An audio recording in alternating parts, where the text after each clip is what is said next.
नमों विष्णुपदाय कृष्णपृष्ठाय भूतले श्रीमते भक्तिवेदांत स्वामिनिते नमः। नमस्ते सरस्वती देवी गौरवाणी प्रचारिणे निर्विशेष शून्यवादी पाश्चात्य देशकारिणे। जय श्री कृष्ण चैतन्य प्रभु नित्यानंद श्री अद्वैत गदाधर श्रीवासदि गौर भक्तवृंद। हरे कृष्णा कृष्ण कृष्ण हरे हरे हरे राम राम राम हरे हरे। जयतां देवी चामुण्डी जय भूत प्रहारिणी जय सर्वगति देवी कालरात्रि नमस्तुते। जयंती मंगला काली भद्रकाली कपालिनी दुर्गा शिवा क्षमा स्वाहा स्वधा नमस्ते। তো মায়ের 51 পীঠস্থানের অনন্য এই পীঠভূমি মহারাজ প্রতাপাদিত্যের আরাধ্য দেবী মাতা যশোরেশ্বরীর এই পবিত্র পীঠভূমিতে আজকে মায়ের স্মৃতিগৃহের দর্শন লাভ এবং মায়ের চরণে অঞ্জলি দান করতে পেরে আমরা অত্যন্ত কৃতার্থ এবং সৌভাগ্যমণ্ডিত বলে মনে করছি। তাও ভীষ্ম পঞ্চকের প্রথম দিবস এবং উত্থান একাদশীর মতো পবিত্র তিথিতে দামোদর মাসে। তো আপনারা যারা এই পবিত্র পীঠস্থানকে আশ্রয় করে এই ভূমিতে অবস্থান করছেন আপনারা আরো বেশি সৌভাগ্যবান এবং মহিমান্বিত। আমাদের শাস্ত্রে বলা হচ্ছে প্রতিটি পীঠভূমি 10 ক্রোশ সীমা ধরে বিস্তৃত। তো সেই হিসেবে এখান থেকে 25 মাইল চতুর্দিকে হচ্ছে পীঠমণ্ডল। এর মধ্যে যারা বসবাস করছেন বা জন্মসূত্রে বা কর্মসূত্রে আছেন আপনারা অনেক মহিমান্বিত। দেব গন্ধ সিদ্ধ এবং কিন্নরাদি সকলের কাছে আপনারা অত্যন্ত বরণীয়।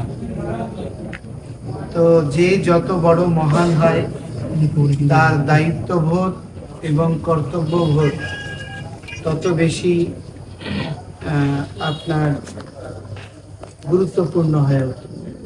তো আপনার রূপ সনাতনের ভজনস্থলী এবং অদ্বৈত প্রভুর জন্মস্থান, পুণ্ডরিক বিদ্যানিধির আবির্ভাব স্থান, বাসুদেব মুকুন্দ দত্তের জন্মস্থান, এরকম ইতিহাস প্রসিদ্ধ যে স্থান এবং মৈনাক পর্বত শিখর উপরই কক্সবাজার আদিনাথ রয়েছে এবং ফটিকছড়িতে কাঞ্চননাথ রয়েছে।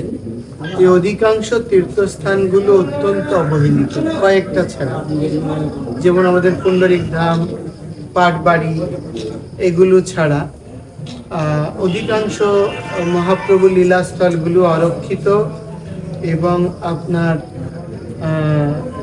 তার যথোপযুক্ত সেবার মান অনেক দুর্বল। 5টা পীঠস্থানের কথা যদি বলি তাহলে দেখবেন সেই পীঠস্থানগুলিতে অরক্ষিত। এই যে কিছুদিন আগে এখানে মায়ের মুকুট চুরি হয়েছে, এটা শুধু মায়ের মুকুট চুরি হয়নি, এটা সনাতনীদের বাঙালি ঐতিহ্যের এবং এই বাংলাদেশের সম্মান বা মর্যাদার চুরি হয়েছে। তো যার ফলশ্রুতিতে আমি যে জিনিসটা মনে করি এই ঘটনাগুলি প্রমাণ করে যে এই ঐতিহাসিক গুরুত্ববহ আমাদের দায়বদ্ধতা এবং ডেডিকেশন কত দুর্বল। আমরা যদি ঘরে সামান্য 2-4-5 লাখ টাকার সম্পদ থাকে তার রক্ষণাবেক্ষণের জন্য অত্যন্ত যত্নশীল হই।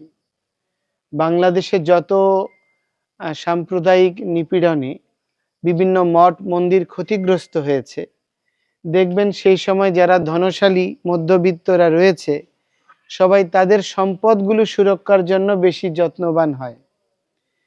কিন্তু সবাই যদি সেই সময় নিজের সম্পদ রক্ষা না করে নিজেদের মর্যাদা বা ঐতিহ্যের প্রতীকরূপী এই পবিত্র পীঠগুলো রক্ষা করার জন্য এগিয়ে আসতো তাহলে আমাদের পীঠস্থানগুলো হারাতো না। আর সেই ঐতিহ্যের সঙ্গে আমরাও সাহস বলা দৃঢ় শক্তি নিয়ে আমরা বেঁচে থাকতাম। আমি আসার সময় কুশল স্যারের শ্রীমুখে শুনছিলাম যে যখন মানসিংহ এসেছিলেন, মায়ের শ্রীবিগ্রহ নিয়ে গিয়েছিলেন এবং জয়পুরে, ভারতে, রাজস্থানে ওনার মহলেই মায়ের শ্রীমন্দির স্থাপন করেছিলেন। তো তারপর থেকে মহারাজ প্রতাপাদিত্যের ক্ষমতা এবং শক্তি দুটোই দুর্বল হয়ে যায়। বাঙালি যত বীরদের মধ্যে ওনার মতো বীর অত্যন্ত বিরল।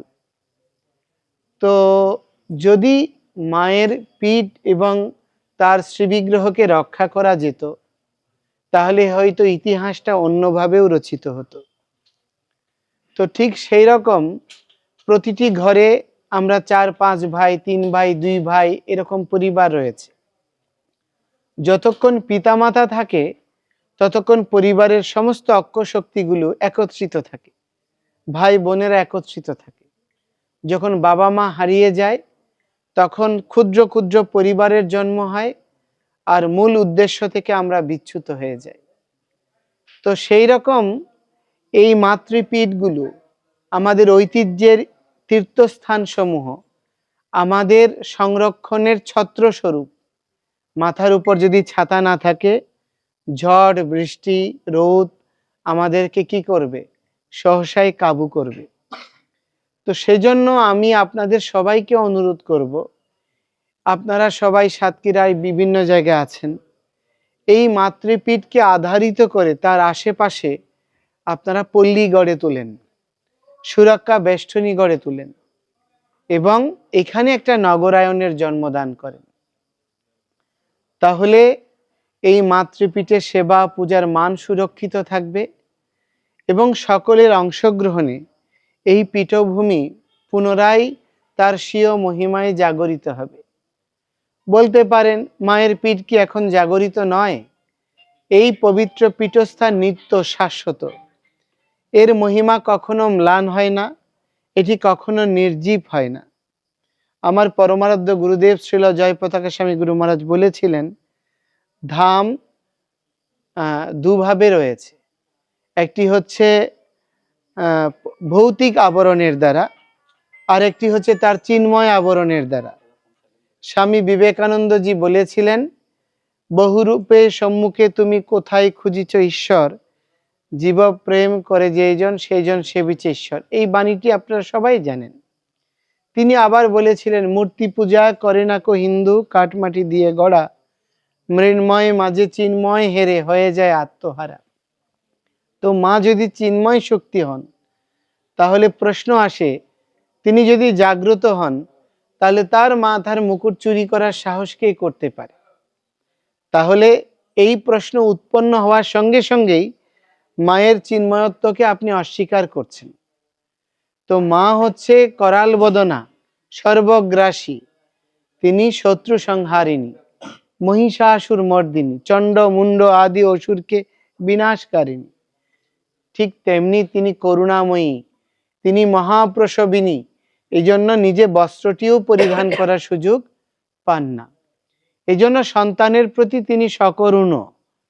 এই জন্য দেখবেন কোনো পিতা মাতা চোরকেও পুত্র বলতে লজ্জা করে না, আর সাধু সন্তানের জন্য গৌরবান্বিত হতেও আপনার উৎকণ্ঠিত হন না। তো সেজন্য এটি হচ্ছে মায়ের মমত্ব। তো তার চিন্ময়ত্ব অনুধাবন করতে গেলে আপনার চিন্ময় স্বরূপটিকে জাগাতে হবে এবং অতীন্দ্রিয় হইতে হবে।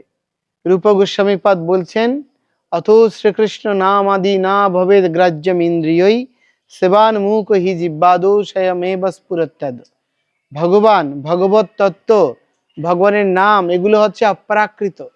মা হচ্ছে ভগবানের শক্তি তত্ত্ব, সুতরাং তা স্থূল জড় আবরণ দিয়ে অনুভব করা যাবে না। এই জন্য আজকে আমরা এই মঠ মন্দিরের মধ্যে ভগ্ন দশার মধ্যে অথবা প্রাচুর্যের মধ্যে, ভগ্ন দশা হলে দুর্বল হচ্ছি, প্রাচুর্য দেখলে গৌরবান্বিত হচ্ছি, কিন্তু মায়ের প্রকৃত স্বরূপকে অনুভব করতে পারছি না। তাই আমি পরিশেষে সকলকে অনুরোধ করব, দয়া করে হিন্দুদের এত দুর্বলতা, আমরা রাজনীতিতে পিছিয়ে, রাজনীতিতে পদ পজিশন পাই না, কারণ আমরা ঐক্যবদ্ধ নই। 3 কোটি হিন্দুরা যদি ঐক্যবদ্ধ হয় তাহলে রাজনীতিতে আপনাদের স্থান পাকাপোক্ত হবে। শিক্ষায় আমরা পিছিয়ে কেন? আমার ছেলে মূর্খ, তাকে আমি নটরডেমে, আমি কলেজিয়েটে অথবা ঢাকা ইউনিভার্সিটিতে পড়াবো ঘুষ দিয়ে হলেও, কিন্তু যেই ছেলেটা ব্রিলিয়ান্ট আমি তাকে পৃষ্ঠপোষকতা করব না, কারণ তার মধ্যে তো আমার নাম জড়িয়ে নাই। এই জন্য হিন্দুরা শিক্ষায়ও পিছিয়ে, আর প্রগতি বা অর্থনীতিতেও পিছিয়ে। কেন? কারণ আমরা নিজে ধনী হতে চাই, নিজে ভালো ভালো অট্টালিকায় থাকতে চাই, অন্য কেউ সুখী হোক এটা চাই না। ঈর্ষা আর বিভক্তি আমাদের হিন্দুদের শক্তিকে দুর্বল করে দিয়েছে। হিন্দুর যে অপার্থিব নাম ঐক্যবদ্ধ, সঙ্গশক্তি, সততা, আদর্শ, নির্ভীকতা, ভয় শূন্যতা, এইগুলো আজকে লুপ্ত হয়ে গেছে। হিংসা আর বিভক্তি গ্রাস করেছে। এই জন্য প্রতিটা জায়গায় শুধু কোন কমিটিতে কে প্রেসিডেন্ট হবে, কে সেক্রেটারি হবে, কে কোন পদ পজিশন পাবে, এটা নিয়েই সবাই বিভক্ত। তো আমরা সবাই নেতৃত্ব চাইছি, কিন্তু আদর্শ নেতা হচ্ছেন সার্ভেন্ট লিডারশিপ, সেবক নেতা। যে আদর্শ সেবক হবে সেই প্রকৃত নেতা হতে পারে। দেশ মাতৃকার স্বাধীনতার জন্য, ভারত উপমহাদেশকে ব্রিটিশ থেকে মুক্ত করার জন্য এই খুলনা, ফরিদপুর বৃহৎ অঞ্চলের স্বামী প্রণবানন্দজি এবং আপনার আপনার হরিচাঁদ ঠাকুর, গুরুচাঁদ ঠাকুর, ঠাকুর অনুকূল চন্দ্র পাপনা নিশ্চয়ই অঞ্চলে, এবং আপনার জগৎবন্ধু সুন্দর এবং অনেক মনীষীদের জন্ম, এবং শ্রীল ভক্তি সিদ্ধান্ত সরস্বতী ঠাকুরের অনেক শিষ্যগণের জন্ম, আচার্যগণের জন্ম এই খুলনা অঞ্চলে, সাতক্ষীরা অঞ্চলে। তো আমি আপনাদেরকে বলবো, এত উর্বর ভূমি, ঋষি অরবিন্দ আদি, আমাদের ক্ষুদিরাম আদি, বাংলার সূর্য সেন, প্রীতিলতা আদি যত বীরেরা আছেন, তাদের আত্মত্যাগের মহিমায় আমরা কেউ উদ্বুদ্ধ হইনি। আমরা সনাতনীরা খুব ভীত। কোনো একটা কেউকে অ্যারেস্ট করেছে, কোনো একটা মামলা দিয়েছে, তখন শুধু আমরা তোষামত করব কি করে এখান থেকে মুক্ত হব। তো আমি আপনাদের বলতে চাই, আমরা সাধু সন্তরা যে মাঠে নেমেছি, আমরা জেলের যাওয়ার জন্য প্রস্তুত, মরতেও প্রস্তুত। আমাদের হারানোর কিছু নেই। এখন বলতে পারেন আমাদের তো অনেক হারানোর কিছু আছে, আপনাদেরও হারানোর কিছুই নেই। এখানে আমরা কেউ মহারাজ প্রতাপাদিত্য হতে পারবো না। আমাদের এই বাংলায় যখন পাকিস্তান হচ্ছিল, যেই নমশূদ্র শ্রেণী যার আহ্বানে এই পাকিস্তানে যোগদান করেছিলেন, তার নাম কি? হ্যাঁ হ্যাঁ যোগেশ মন্ডল। সেই পাকিস্তানে থাকতে পেরেছিল? হ্যাঁ, সে পাকিস্তানে থাকতে পারেনি, তাকেও পাকিস্তান ত্যাগ করতে হয়েছে। যেই ভারতের নিন্দা করেছে সেই ভারতে যেতে হয়েছে। তো আমরা যদি বিভক্ত হই, তাহলে এই বাংলাদেশের বঙ্গভূমির ভূমিপুত্র রূপে, এই মাতৃভূমির লালিত স্নেহে বেড়ে ওঠার অবদানগুলো, ঋণগুলো কখনো পরিশোধ করতে পারবো না। এবং আমাদের পূর্বজরা যেভাবে নিঃশেষ হয়ে গেছে, আজকে মহারাজ প্রতাপাদিত্যের যে বিরাট ভব্য মন্দির প্রাচুর্য, সেটি কি এখন আছে? আমার এই মায়ের পীঠ মন্দিরের চেয়েও অনেক ছোট ছোট এলাকার গ্রামীণ জনপদের মন্দির অনেক বেশি মাধুর্যমণ্ডিত। ঠিক বলছি না ভুল বলছি? তাহলে সেই রকম ঐতিহ্যগুলো যখন হারিয়ে গিয়েছে, সেখানে আপনার স্ত্রী পুত্র, আপনার অর্থ সম্পদ, বৈভব, পারিবারিক সম্পত্তি আপনাকে কতদিন বাঁচিয়ে রাখবে? তিনতলার ভৈরব মন্দির, এখন দেখলাম সেই শ্রী ভৈরব বিগ্রহ এখানে, সেটাও নিঃশেষিত হয়ে গেছে। তাহলে দেবীর ভৈরব হচ্ছে দেবী পীঠের সুরক্ষক, অথচ আজকে সেই সুরক্ষকই দেবী পীঠেই রক্ষিত হচ্ছে। তো এই রকম দুরাবস্থার জন্য দায়ী কারা? আমরাই। তো আমরা যখন ঘরের ভেতর থাকব, আগুনে পুড়ে মরে যাওয়ার সম্ভাবনাই বেশি। যদি ঘর থেকে বেরোই, আঘাত পেতে পারি, অঙ্গহানি হতে পারে, কিন্তু প্রাণে বেঁচে থাকার সম্ভাবনা রয়েছে। সেজন্য আমি আপনাদেরকে বলবো, আমরা যেন আমাদের ইতিহাস ঐতিহ্যকে সংরক্ষণের জন্য, পূর্বজদের মর্যাদাকে সুসংরক্ষণের জন্য, আমাদের ধর্ম, কৃষ্টি, ইতিহাস, ঐতিহ্যকে বাঁচিয়ে রেখে বাংলার অসাম্প্রদায়িকতা, বাংলাদেশের পরস্পর অসাম্প্রদায়িক চরিত্র, পরস্পরের প্রতি ভালোবাসা এবং সমস্ত জাতি, বর্ণ, ধর্ম নির্বিশেষে সকলের সহাবস্থান নিশ্চিত করার জন্য, গণতন্ত্রকে সুরক্ষিত রাখার জন্য, যদি দেখুন আমরা যদি না থাকি বাংলাদেশে, তাহলে কারা থাকবে? শুধু ইসলাম ধর্মাবলম্বীরা থাকবে। দেখবেন তাদের মধ্যে অনেক আকীদা রয়েছে, অনেক মতাদর্শ রয়েছে, তখন তারাই সংঘর্ষ করবে। আজকে আমরা আছি বলেই দৃষ্টিটা হয়তো আমাদের দিকে। তো সেজন্য আমি আপনাদেরকে বলবো, দয়া করে বাংলাদেশে গণতন্ত্র আর সহাবস্থানের জন্য বিভিন্ন সংস্কৃতি, মতাদর্শ, সব ধর্মের উপস্থিতি অত্যন্ত প্রয়োজন। না হলে এই ভূমি একদিন তালেবানের দেশ হয়ে যাবে, পাকিস্তান হয়ে যাবে।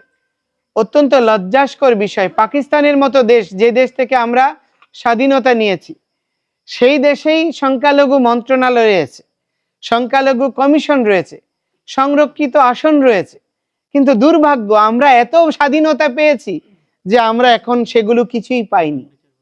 সেগুলোর জন্য সেই দেশের বিচারপতি, প্রধান বিচারপতি হন আপনার সসম্মানে, আবার তিনি রিটায়ার্ডও করেন, আর আমাদের দেশের প্রধান বিচারপতিকে পালিয়ে বেড়াতে হয়।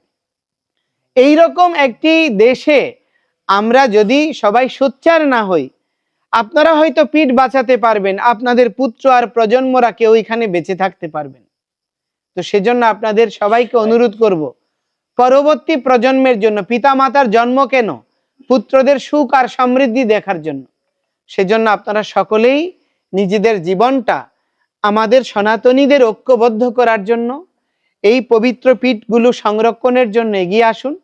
দয়া করে প্রভুত্ব পরিহার করে দাস্যাভিমান, আমি দাস, মায়ের সেবক, মায়ের পুত্র হওয়ার জন্য কোনো পথ প্রয়োজন হয় না। মা যদি উপেক্ষা করে, ছোটবেলায় যখন মা আমাদেরকে পিটাতো, তখন আমরা দৌড়ে গিয়ে মায়ের আঁচলটা ধরে টানাটানি করতাম, আঁচলের নিচে লুকাতে চেষ্টা করতাম, কারণ মাই হচ্ছে আমাদের অন্তিম আশ্রয়।